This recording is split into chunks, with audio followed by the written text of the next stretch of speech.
Okay. Hi everyone, I'm Robert. I'm Beatrice.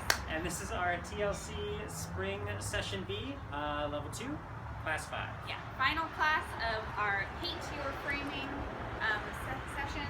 And we were talking about frame, how we use our frame and our body for safety, for clear communication, and also for creativity, kind of breaking your frame to create new and interesting moves like follow hijacks and the like. Exactly.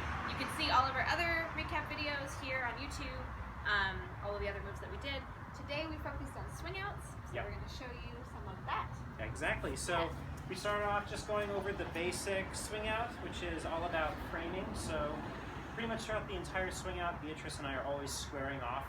We're not turning away or anything like that. So you can see it looks like this. 1, 2, 3, 5, 6. Once again. 5, 5, 2, 5. Another thing to keep in mind is you want to kind of imagine that you're in an airplane aisle. There's chairs everywhere, so you don't have a lot of space, and you're going to the other end. And so in order to do that, you go up to the person and scoot around, and then back up. So we want to be very linear. There is a style of swing out that is more circular, but that is not what we're teaching tonight. We're doing the linear version, so just keep that in mind as well. And the final note is that we're both traveling kind of equally for this move. So at the start, you'll notice Beatrice comes right at me, and when I take her place, and then back. Cool. So neither of us is traveling more than the other. We are swapping spots halfway through. So we talked, from the swing out, we talked a little more broadly about how you can use frame in general to shape a whole number of moves. So if your space is very crowded, or if the music is very fast, just getting to the fore can be kind of risky, right? That's a lot of traveling for counts. Yeah, and if someone unexpectedly takes that spot, then you have a potential collision. So as a lead, I'm always kind of forming my arm in like right angles loosely.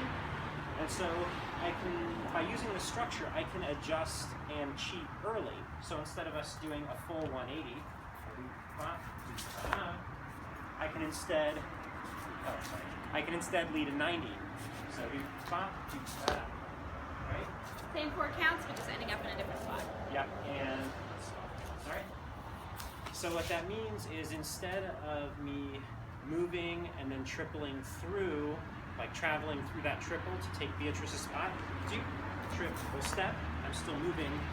I just stop early and triple step to catch. So you'll see a 1, 2, triple catch.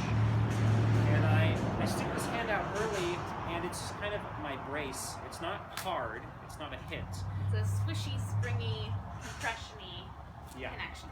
So I'm catching Beatrice either way, but this catch is much earlier. So you can see I'll do one regular, and then I'll do one of these shorter ones.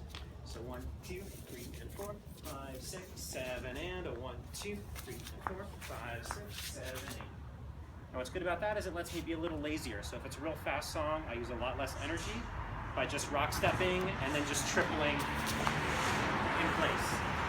And again, you know, you might be setting out to do a big fancy swing out because you think you have all the space, and like right as you start it, you notice a bunch of people walk by. Great way to stay safe. Similar tactic can be used out of a turn. Again, for the same reasons, and that looks like this. So think of the normal pass by. I do triple step, triple step. Again, a lot of space covered. Beatrice out in the breeze here. But alternatively, I can catch early. So you can do a 1, 2, 3, and 4, triple step. And now I've cut that travel distance in half. Exactly. So it's a really good tactic for on-the-spot thinking. We talked about this in a previous session, but just for context, our anchor points for contact are the back, pull back, shoulders, elbows, and wrists, and occasionally the waist, but aim for the back. So you don't want to aim in the bicep, go for the shoulder or the elbow. Yeah. Cool.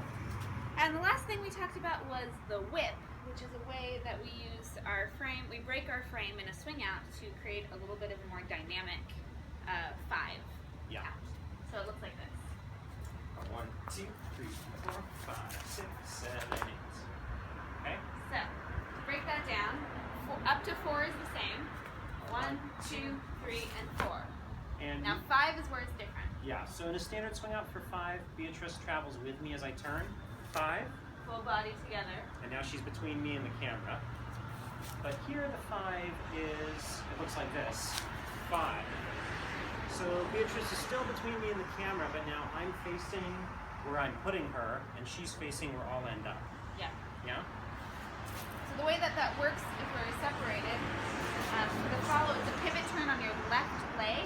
So you step on that left leg and you pivot all the way around, and that arm that's in front of you, instead of bringing it with you, you are going to kind of drag it, kind of leave it in a space hold here. So it ends up, I'll show you like this. So facing you is here. Yeah, 3 and 4, I'm here. 5. So I'm pivoting and my arm is extending to connect with Robert. For the lead, same orientation. Normally by the 5, I bring my partner with me, so we're traveling this way. But here instead, if I separate, I face the camera completely, and this arm is across from me instead of in front. And very loose. Yeah. So normally you have your 3 and 4 and 5, but now you have your 3 and 4 and 5. And so really as a lead, I'm focusing on my turn, and I'm breaking my frame in my shoulder, and keeping this as delayed as possible so that Beatrice isn't thrown off her feet. So even though it looks sharp, the force is pretty light on the follow. Yeah. So he's not shoving me into position or pulling me into position, but instead rotating his own body, and because I'm paying attention to this connection here, I can feel his rotation and his break in frame, and so I rotate with him. Yeah. So if we'll do one regular and then we'll do the whip. Let's point this way. So regular, you have a 1, 2, 3, 4, 5, 6, 7, 8, then a whip. 2, 3, 5, 6, 7, 8. For the ending of that whip, or from the angle position, we're already facing the direction we need to be facing, so no more rotation needs to happen. All we need to do is kind of separate and square off again, so we're ready to do whatever the next one is.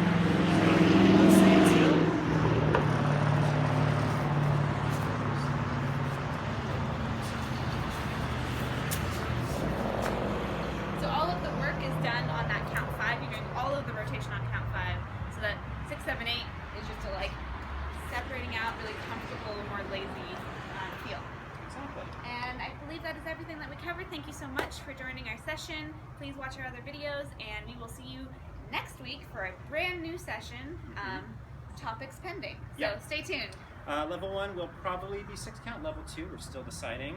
A quick note is that our prices are going to increase very slightly at the start of next session, so it's still $5 to drop in. But if you want to pay for all 5 classes in advance, instead of $15, it's $20 for general admission. And if you're a student, it moves from 10 to 15. But again, that's for 5 classes, so it's a really good deal. So you're still going to get a cheaper price if you pay for the full session rather than one class at a time. Exactly. So we hope to see you next week. Bye. Bye.